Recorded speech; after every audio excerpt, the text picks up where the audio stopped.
97underground.com, Baltimore's pure rock.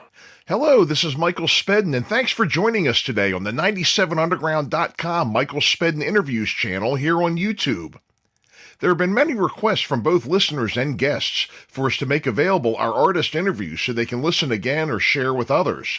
You can find us on YouTube at 97underground Michael Spedden. Remember, the Back of the Rack, the Michael Spedden Show, can be heard on 97underground.com every Tuesday from 4 to 6 p.m. Eastern. Not only do I feature artist interviews, I feature songs you forgot you liked, classics that never die, beloved local, regional, up-and-coming, and underground artists. You can listen anytime, anywhere by downloading our free app from 97underground.com. Just do it. And now, today's episode. And hello, and welcome to the Back of the Rack, the Michael Spedden Show here on 97underground.com, Baltimore's pure rock worldwide. I just sat down and had a great interview with Tracii Guns from LA Guns. And I got to tell you, I can remember, I've got a lot of memories, a lot of great memories of LA Guns shows growing up. Yeah, I can remember years ago at the network and at Hammerjack's and other venues around Baltimore. LA Guns would be here doing shows and doing all ages shows that I could go to, before I was of age to get into Hammerjacks legally and everything. Not that that stopped anybody over there, and we all know, but I had a great time talking to Tracii, a lot of great stories. He has a lot of fond memories of performing on the Mid-Atlantic, in the Mid-Atlantic region. And again, they're going to be at Rams Head in Annapolis on April the 29th. And you can get your tickets. They have LAGunsmusic.com, and then also the Rams Head website. Rams Head Annapolis website is where you can get your tickets. And they're going to be out there with Red Rain, a band from Virginia who's going to be on the show very soon as well. So enjoy our interview with Tracii Guns. I had a great time talking to him. He's one hell of a nice guy. Enjoy.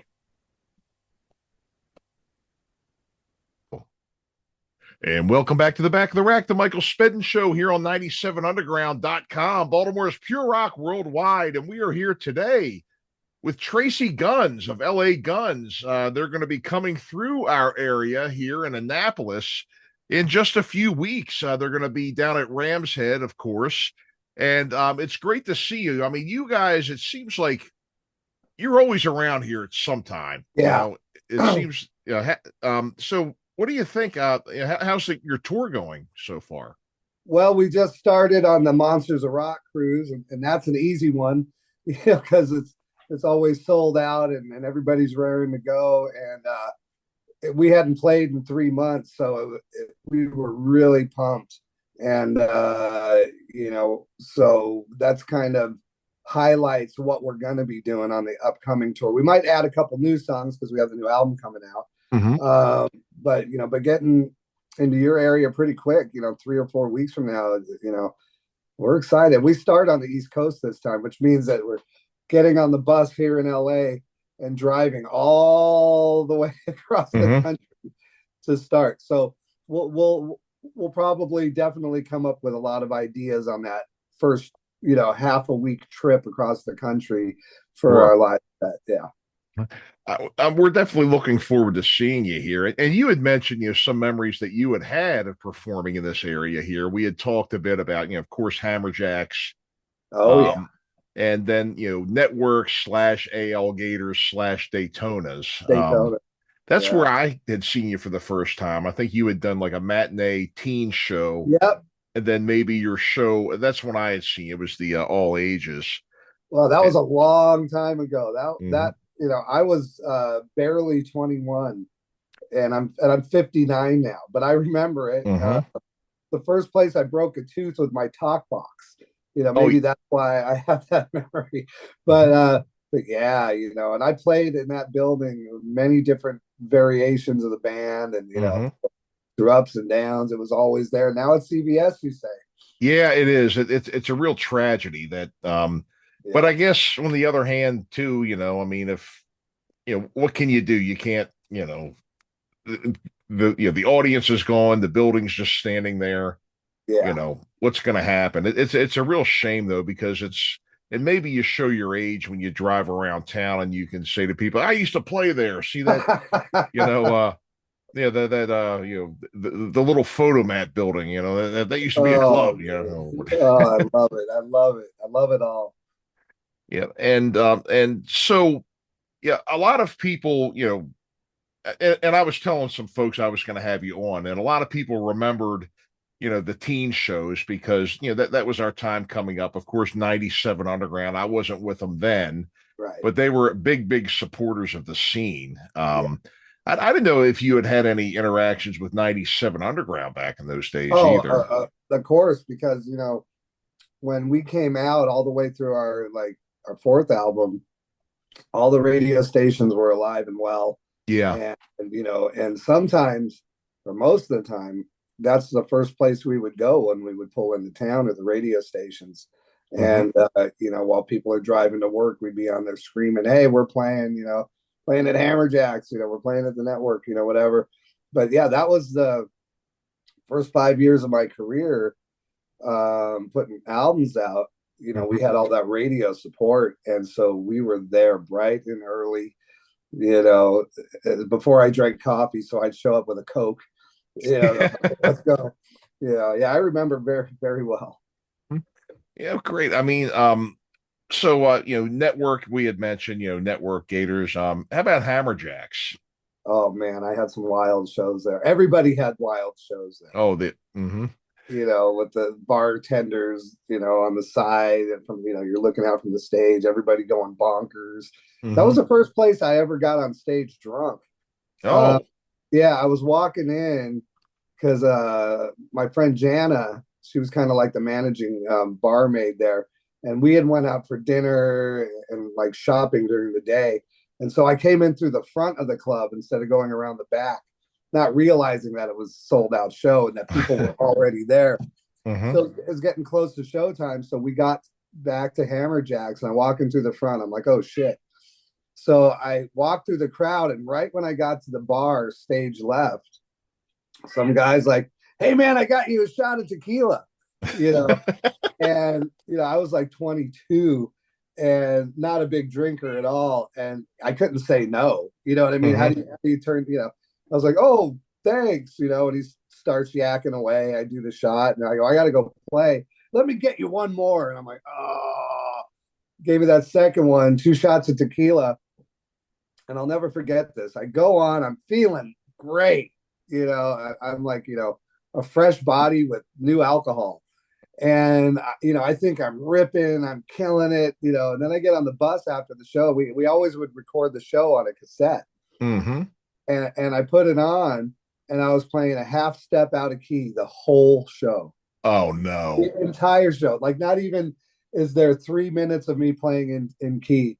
The audience did not give a shit. It kind of pissed me off. Like, nobody said anything to me, but that's my craziest hammer, maybe one of the craziest live memories of anything ever. Yep. And you people stood there and let me play one step out Yeah. of tune, Yeah, shame on you. all you guitar gatekeepers are sitting there going hurrah. And, maybe they thought I was doing it on purpose. Who knows? Maybe so, maybe so. But I mean, you guys were always loved around here. I know that. People always talked about going to see you all. When you guys were coming around, it was you were one of the ones that was really a big deal around here, and Well, your following's still there too. Yeah, we were real big fans of Kicks, and I think a lot of people knew that we had really good camaraderie with Kicks, and they approved of us. Yes, so yeah. Playing the area and being one of Kicks's favorite bands was definitely a feather in our cap in the area. Mm-hmm. Yeah. Oh yeah. They're like the granddaddies around here. Yeah. They just recently did their last, I guess, their goodbye show a while back. But is anything ever really goodbye in this business? No, I just think it's so ridiculous when they do that, because I think that at the time people mean it. Mm-hmm. But then a week goes by, they go, "Man, a week's a long time." Yeah, sure. Because when you make something final, you think, "Okay, I'm dead now," Mm-hmm. but that's not what happens. Even Kiss is gonna come back out and do a show or 100, I guess. Mhm. Right. Well, and the thing is too, Wrathchild America just did a show, and that was some Wow. former Kicks guys too. Yeah, Brad Yeah. Divins and Shannon. They did. Yeah, he's with Shannon's with Godsmack now. Yeah, or he Larkin was. He's was not now. right. They just yeah. A lot of people don't know this. Godsmack just did their first show, and they're on stage now in Bucharest, and they have Will Hunt playing drums, and they have my tenant and favorite guitar player, Sandbam Colton, playing guitar now. Oh, okay. So they just did a big old upgrade to their live band, Mm-hmm. and I saw a video, and it's amazing. But yeah, Shannon, yeah, I don't know why he stopped doing the Godsmack thing. Yeah, I'm not exactly sure. I don't really know him. Yeah. I know who he is, when we're in the same room. I mean, I know, Right. but I've never met him or really had him for an interview or anything. Maybe that's something I should put on my list. You should, because he's a wild man, I've heard nothing but good things about Yeah. him, and it's just a matter of getting to everybody. It's you have your lists and your bucket lists and everything. Yeah, that'd be a good one for you for sure.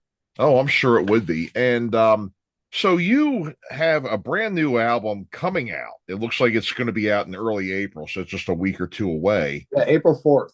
Yes, okay. Leopard Skin on Cleopatra Records. I listened. I did find your single "Taste It." Okay. And it's great. It's a good song. I really like the riff and everything. And so tell us about your album. I mean, everything you want us to know. We're here. We're all ears. You're LA Guns, man. And this is Baltimore. We love you. Well, Taste It is the first half of a 2-part video thing that we did. The second song is called Lucky Motherfucker, and that came out about a week ago. And it's, it kind of gives a feel of what the record's all about. It's fun. It's up tempo. It's got a lot of swing. It's probably our least metal record. It's our most, kind of R&B driven heavy rock album. Yeah. And it's kind of the album that we needed to do to come up for air after putting out 4 pretty heavy records in a row. And people love it, and we're having a good time so far, and it's not even out yet. So right. I'm really looking forward to it coming out, getting out there, seeing everybody dressed up in their leopard skin stuff. And, we got a lot of tour dates coming up.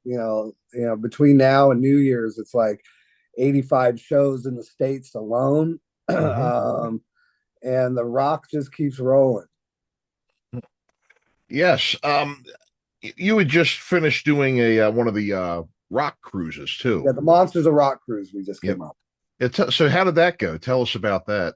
Well, this was a real good one because so many of my friends and peers and people I've kind of grown up with in the music business were on it. And everybody bringing their A game. Everybody looks great, sounds great. We're not young, but everybody really is holding on to, the authenticity of their bands. Like, Night Ranger and Lynch was doing his thing. Extreme was there. Chris Holmes put a band together that was unbelievable. They did a whole Wasp set. Michael Schenker was there. Oh yeah. Jeff Scott Soto, and many more. It was, really the first time I felt like I was on a vacation on a rock cruise. Because it was just, I was loving everything. The food was great, the bands were great, the camaraderie was great, and my girlfriend went with me, and we just had such a blast. It's good times, man.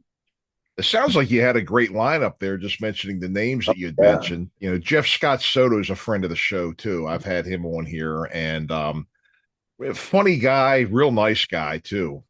Really nice guy. Boy, can he sing. Oh God, he's amazing. He's just amazing.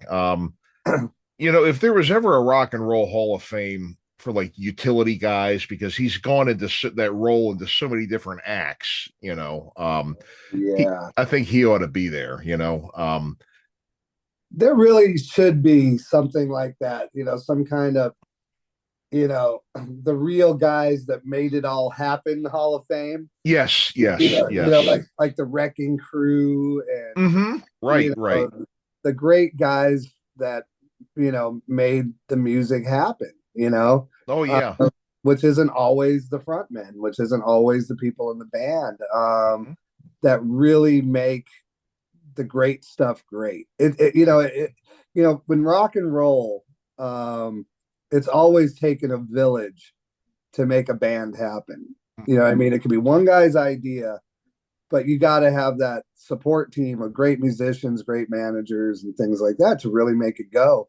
And those are the guys that are behind the scenes, and a lot of times they don't want anybody to know who they are. They get their satisfaction just from the hard work they do and getting that success. But Jeff Scott Soto, he's the go-to guy.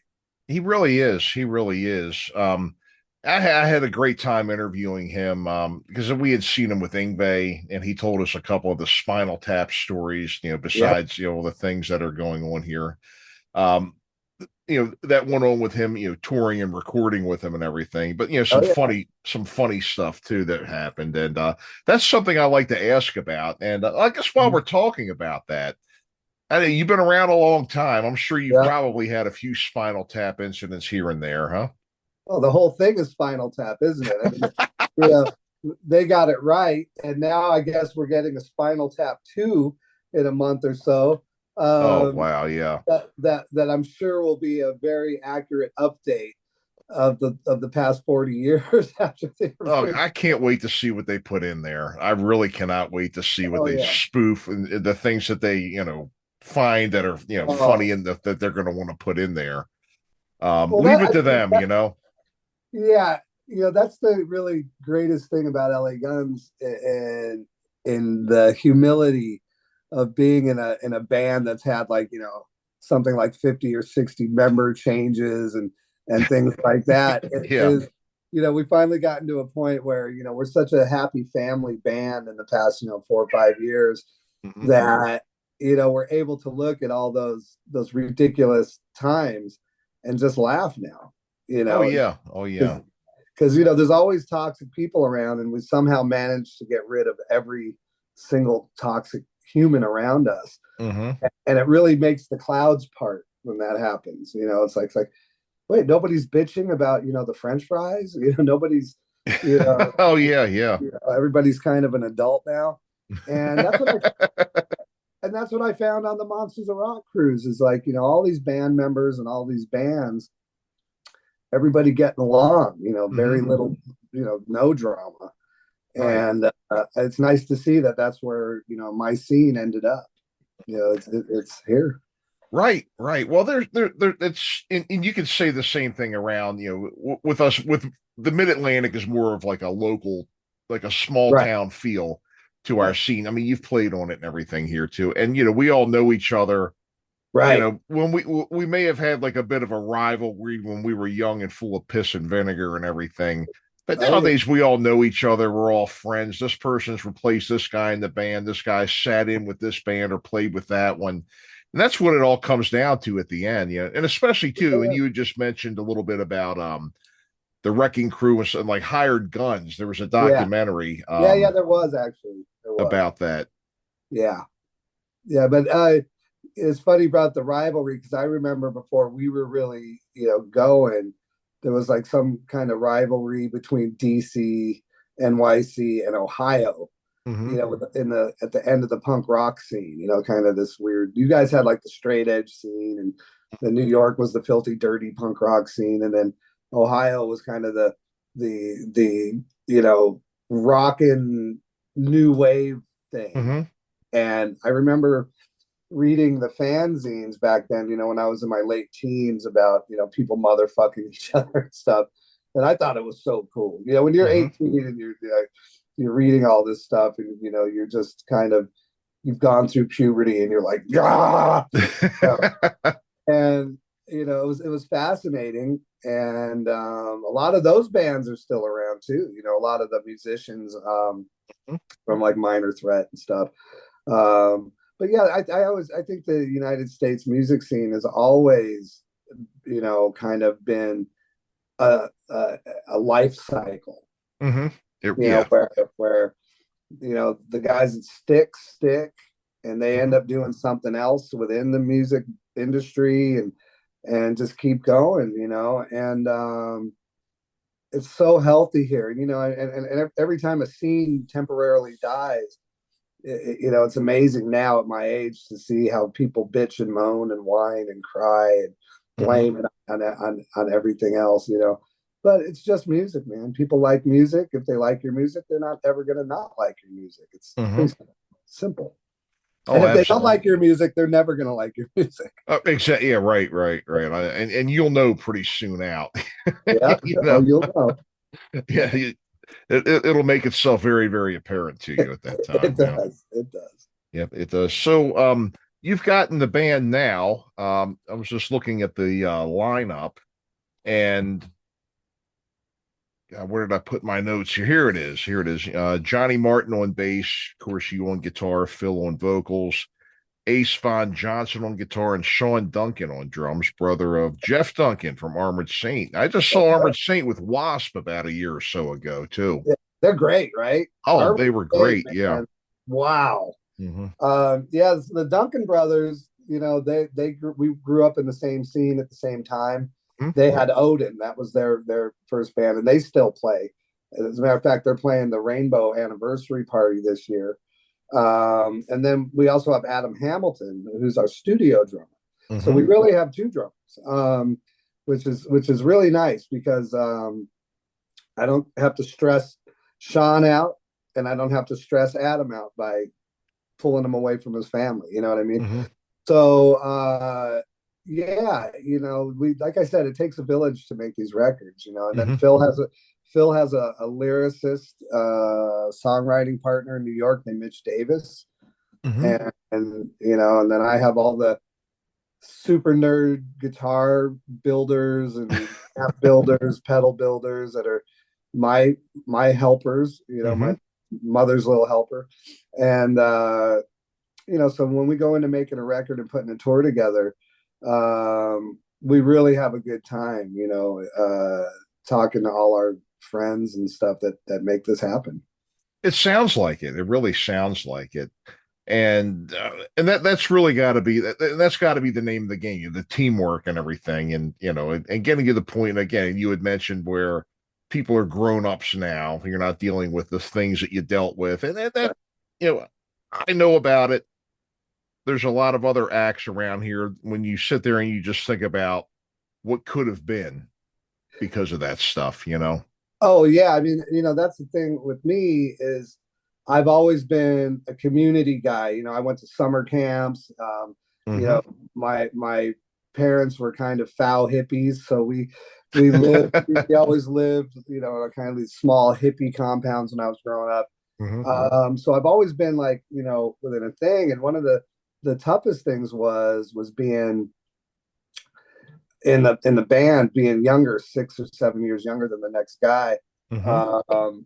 And those guys going at each other and going at me, right, like what the fuck, what the fuck are you doing? This isn't about you, we're making a band here, where this is going to be fun. It's going to be summer camp, 365 days a year. What are you doing? Right. And so that was always really hard for me to deal with, and which led me to leaving my own band multiple times, just to get away from, these people that know everything. Yeah.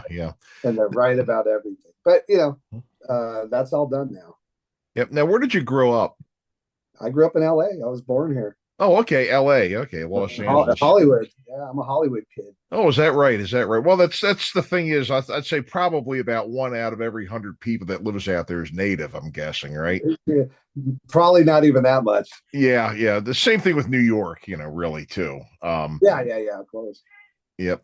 And of course, out here in New York was kind of our mecca on the East Coast. You kind of worked your way to getting to New York, just like everybody kind of did out west. And I bet you really have got some great memories of some just awesome bands that you've played with over the years out Oh, there too. I man. mean, Yeah, I played with we toured, our first tour was with Ted Nugent, and then we toured with Cheap Trick, oh, right? how was that? What were those Oh, guys like? well, they had the Flame out, and they were on a huge resurgence, and so we were Hmm. playing like Civic Center arenas and stuff like that, like smaller, arena type stuff. But we were all staying in the same motels. Right, You right. know, we were all on the budget doing things, and we became really close to them really quick, the Cheap Trick guys. And then we went straight on to a big arena tour with AC/DC. So like Hmm. the first 18 months of LA Guns, debut was unbelievable. It was Hmm. unbelievable. I was 21 years old. And I was just like, uh-huh, Mm. uh-huh. Like, I couldn't have had any more swagger or cockiness or, it's just like everything was like, here, Hmm. go do it. And we did it, and I look back on all the times were really positive. You know what I Hmm. mean? It'd be hard to, I'd have to be a pretty arrogant son of a bitch to like complain about anything. Sure, sure, sure. Yeah, and having the opportunities that you did at a young age, I mean, that had to have done a lot, for your confidence. I mean, that must have been just an amazing feeling. A little too confident. Maybe sometimes, maybe too. Most definitely, most definitely. So you're going to be coming. You're going to be in this area here. It's going to be actually I believe, a 97 Underground show Yeah. down at Rams Head in Annapolis. Let's go. Great place. And again, I just seen again some friends that we have in common. Pete Evick, Dean Yeah. Kramer, Stewart. down there. Yeah, Chad Stewart, of course, Faster Pussycat. Down at Annapolis doing their ultimate acoustic rock show down there. And now were they on that tour as well, or the The cruise? cruise. Yeah, they were on. I heard they were on the cruise. I knew Chad was on the cruise because I hang out with Chad. But Yeah. I heard that they were on the cruise like the last day when everybody was done playing. They played. I'm like, the Hmm. boat is huge. Oh yeah, I've been on cruises before. Yeah, I know. It's like, there. I have friends on there I didn't see. Hmm. Yeah, it's just a remarkably gigantic, overwhelming thing. Right, right. Well, I'm glad. I'm glad that went well and everything, and we're certainly looking forward to seeing you on. It's April 29th at Rams Head, and you've done that. You've done Rams Head quite a Yeah, few times, huh? yeah, we've done both sides. We've done the Rams Head and the Fish Heads. Oh yeah, Fish Head Cantina too. Yeah, Yeah, Rams Head in Annapolis, Fish Head Fish Head Cantina Cantina. in Arbutus. Yes, yeah. Yeah. We go kind of back and forth. We get the big room this time. Hmm. So good times. Yeah, they're both great rooms. They're both They great are. rooms, and they just made the stage a little bit bigger at Rams Head in Annapolis too. Oh, great. That's Uh, more work for me, man. yeah. Jeez. Led Well, Zeppelin never needed a big stage. yeah, well, I've seen so many shows there, but I can remember he was a Phil Mogg from UFO was up on the stage, and he was just kind of like, "Geez, a whiz." I mean, we're kind of he has like one step on either side of him to where and then they But, and Uriah Heep played there too, and it was the same deal. you know. oh man, what a great band! Oh, they are amazing. They blew the roof off of that place too. I They really bet. did. They really did. So you're going to be out with and I believe Red Rain is going to be supporting you as Red Rain well. is supporting us for like 5 shows. Hmm. And then Sticks and Stones is supporting us on some other Hmm. shows. And then after that, then we start supporting Tom Kiefer, which we do kind of do all the time now. Hmm. And that starts like the end of July. And Okay. that'll take us months through that. He's got a big tour planned with Yeah. us. Hmm. And, good Yep. stuff. Yep. He's a Philly guy too, Yeah. which he's big, big around here and on the East Yeah. Coast too. Yeah, absolutely. Definitely has his hometown crowd out here. Sure. So yeah, I mean you're going to be all over the place, and then it looks like you're going to wrap up in out in July. You're going to be you got 2 shows at the Whiskey. Yeah.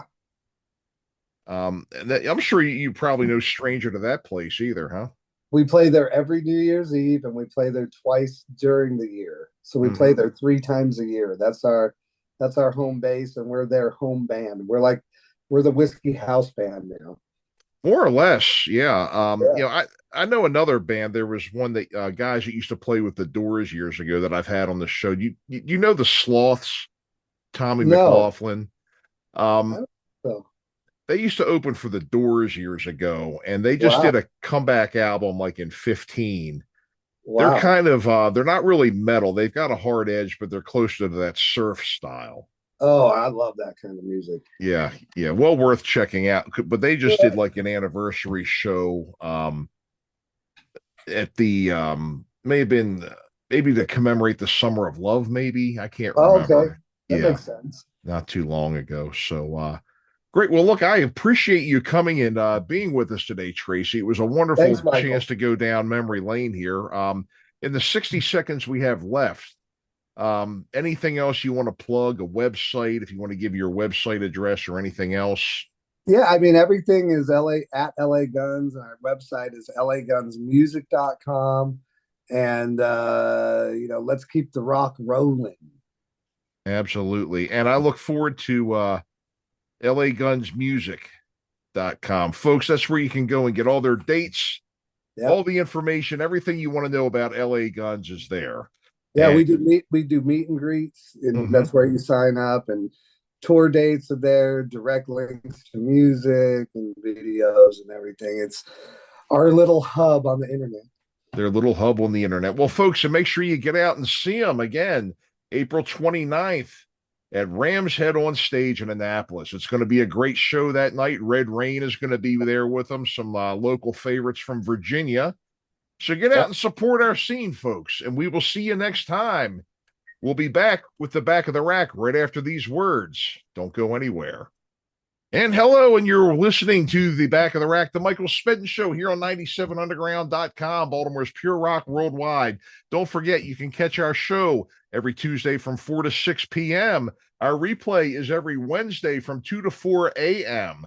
You can also download our free app, the 97underground.com app, and take us and listen to us wherever you go. And last but not least, our YouTube page, youtube.com/@97underground, Michael Spedden. So, folks, we hope you enjoyed today's interview with Tracii Guns, and we will see you all next time. Remember, hit that like and subscribe button, and listen to 97underground.com. We're watching. See you next time, everybody.